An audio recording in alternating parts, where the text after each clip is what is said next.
Good evening, everyone. I'm testing out the XM5 in high ISO mode. This is actually ISO 8000. Again, with the Sennheiser profile wireless setup. Just testing this out to kind of see how this will look in this artificial lighting at ISO 8000. Just to see how the image quality is going to be. Also, I kind of wanted to talk about the importance of reviewers in the future because I listened to the WAN show, the podcast of Linus Tech Tips. I am a Mac user. I don't use any PC, Windows computers, Linux computers. Still, I do enjoy watching the Linus Tech Tip channel and I listen to the WAN show.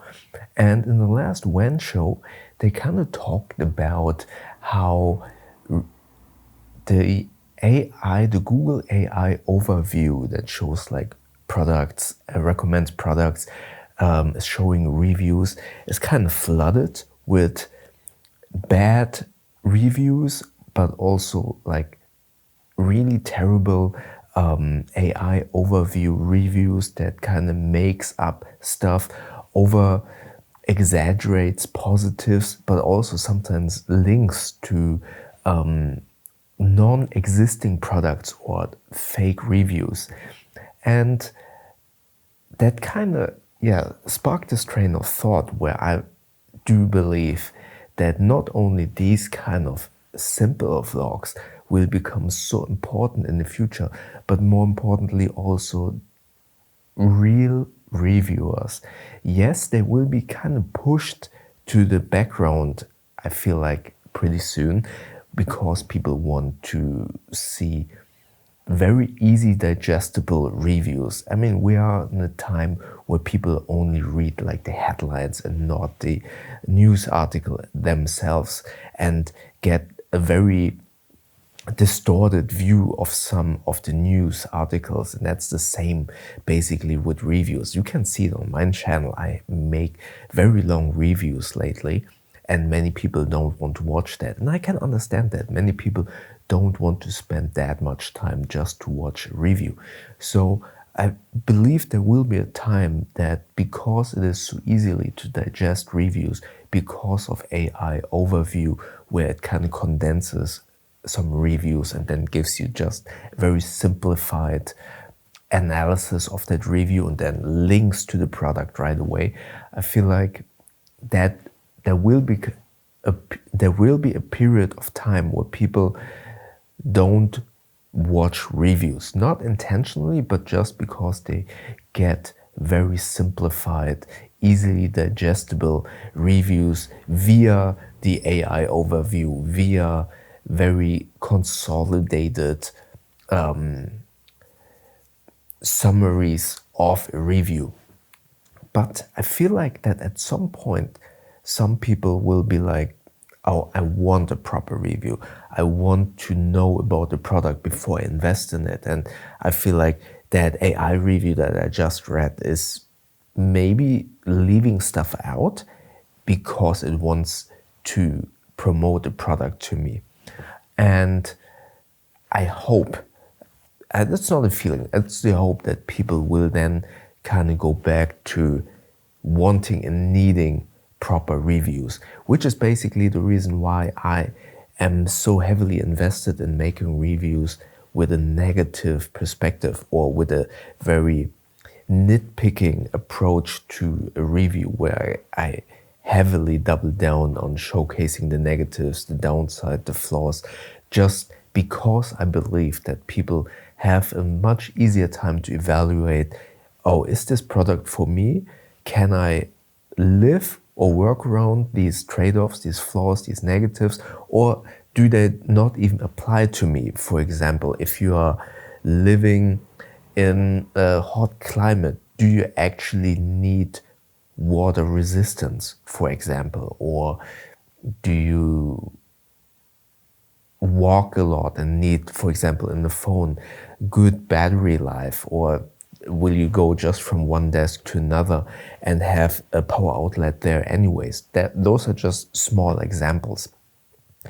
And I believe it is so important to kind of pinpoint and nitpick about those trade-offs and flaws.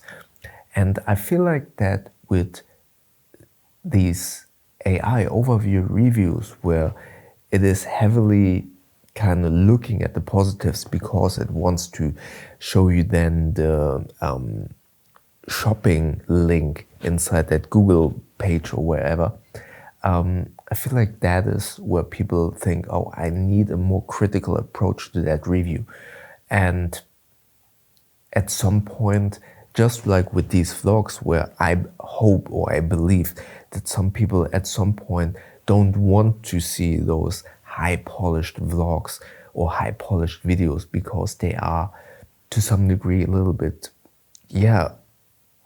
fake, or not fake in the sense that it's intentionally fake, but people only show like the positives. For example, travel vloggers, they show you a life, or influencers, they show you a life by only editing in the highlights, editing in the most special things.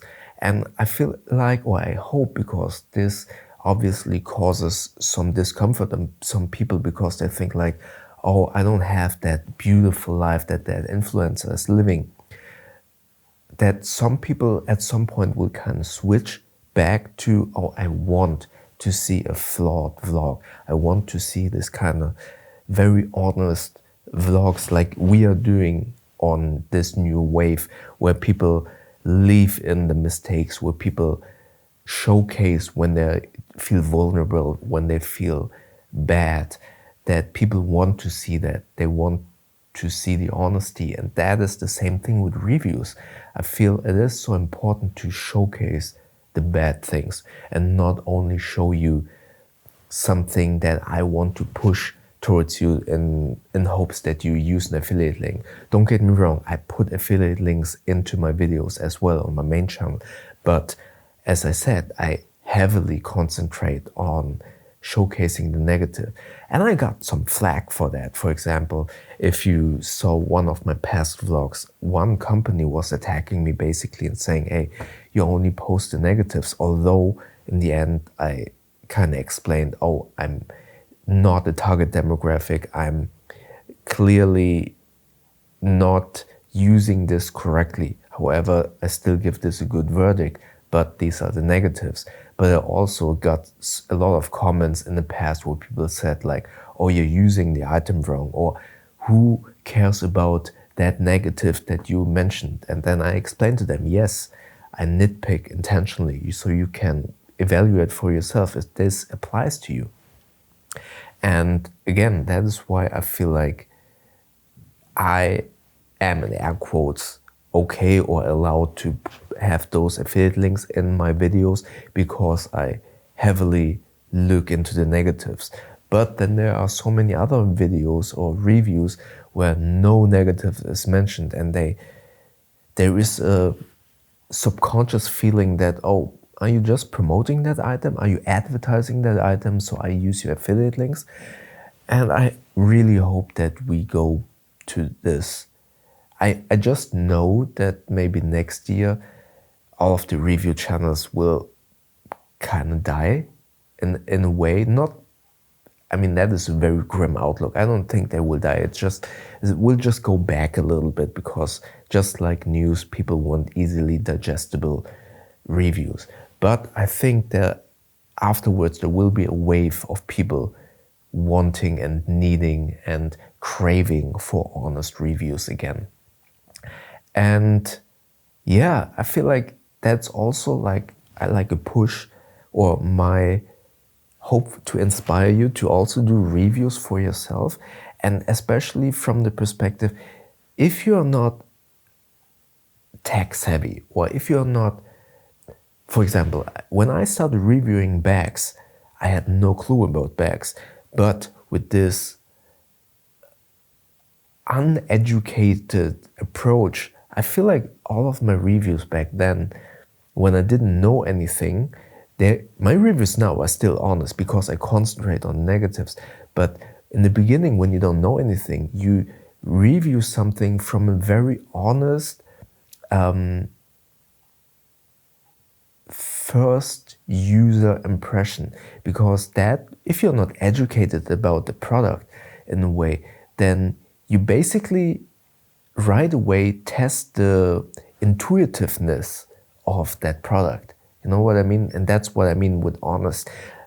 As I said, I feel like my reviews are very honest, but I know what I'm talking about. And when you don't know what you're talking about, you right away test the intuitiveness of that product. And I feel like when I give my mom, for example, an item and she doesn't know how to use it, that's probably the best review, because if she doesn't understand it and everyone is saying, oh, that device is so simple, then clearly it's not that simple. You know what I mean? So that's why I'm saying, even if you don't know something about a specific niche, you're very much allowed and you should make a review about that from your perspective. Hey, you spend money on that item, why shouldn't you make a review about that and share your opinion about that specific product, right? So I want to highly encourage anyone to do product reviews for items that you potentially have invested money in. Even if you don't venture out in that niche. For example, if you bought a new car, why shouldn't you make a review about that? And you shouldn't think like, oh, I'm not going to be a car reviewer because I won't be able to review cars because it's too expensive. Of course, you cannot do that, but still you are allowed to do a car review about the expensive item that you bought, right? So I feel like those kind of reviews will be extremely important in the future, especially with the rise of AI summaries and then AI recommendations for reviews and products. Yeah, I just wanted to quickly talk about that because for me as a reviewer, I think this will become very important in the future. And I'm just doubling down, as I said 2 vlogs ago, remembering the why. And for me, it's like making these reviews on my main channel is a passion project. I love reviewing products. I love giving you recommendations and helping you out, knowing where to spend your money. And I'm so thankful of all of the people who put their trust in me, which is why I'm doubling down on. I've always concentrated on negatives, but I really want to highly emphasize that even more and tell you, hey, these are all of the negatives, but even, and then balancing it out why I would still think that product is good. I see way too many reviews that don't want to say anything about the negatives, and I totally understand if you want to don't want to review a product that you don't enjoy. I totally get that. I also don't want to make a review about a product that I don't enjoy, but you can still have a product that you enjoy, that you would highly recommend, but still kind of look for the negatives. Because even if you don't consider them the negatives, someone else might. And that is why it's so important to kind of put that into the review. And also in terms of length, I just enjoy these daily vlogs where I do one-take vlogs. And I know I'm rambling sometimes, not sometimes, a lot. I ramble a lot, and I know that my videos have become very long on my main channel, but these videos, I also want to enjoy them, right? And that is my why. I want to enjoy making these videos. And if they get 50 minutes long, so be it, right? It's something that you want to make. This is YouTube. You should enjoy the process. You should enjoy making these videos.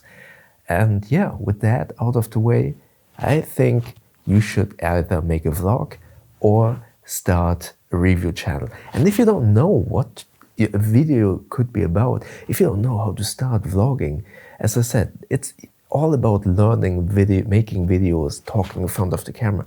If you don't know what to talk about, this is a good start. Look for an item that you really enjoyed, that you spent your money on, and do a little bit of a review and talk about that. That could be a vlog, right? All right, that was another daily vlog. If you want to check out, and also that maybe that's fitting because in terms of not being authentic, check out my daily vlog from yesterday where I thought that's a specific reviewer that I did not mention was a little bit cringe because he or she was kind of over exaggerating their happiness. Check out the video up here. And YouTube thinks that you like the video down here, and don't forget to subscribe by clicking the button up here. Have a good night, and I see you tomorrow.